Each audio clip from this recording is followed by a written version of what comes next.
In today's video, I'm going to teach you how to create an epic template in Jira Cloud. This guide is perfect for anyone looking to streamline their project management process with easy to use templates in Jira. Let's dive into the process step by step. First, let's explore the built-in functionality in Jira. It's worth mentioning that while Jira does have some native capabilities to facilitate this process, they can be quite limited. Therefore, creating your own customized template can be a great way to ensure all your projects are managed consistently and efficiently. We'll start by setting up a standard Jira issue with an epic issue type. This step is crucial as it serves as the foundation of your template. Be sure to populate it with all the details you want to be consistently available in your template.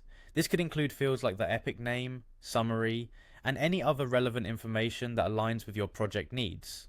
Adding these details now saves you time later and ensures nothing vital is overlooked. Next, if you need to include child issues such as stories or tasks in your template, you can create them as either subtasks or linked issues within the epic.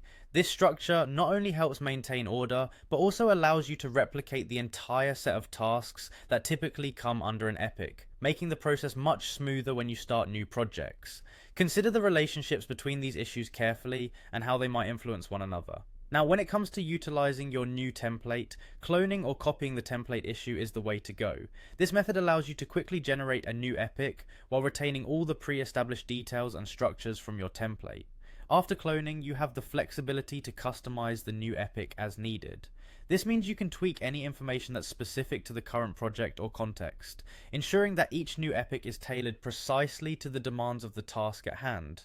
Throughout this process, one tip to keep in mind is the importance of thoroughly setting up your initial template. The more detailed and organized it is, the easier it will be for you and your team to use it consistently across all projects. Another suggestion is to periodically review and update your template to match any changes in your workflow or project requirements, ensuring that your templates remain an effective and integral part of your project management strategy. By following these steps, you can effectively create and use an epic template in Jira Cloud. This not only promotes efficiency and consistency, but also provides you and your team a reliable structure as you tackle new projects and challenges. Thanks for tuning in, and I hope this guide helps streamline your workflow in Jira.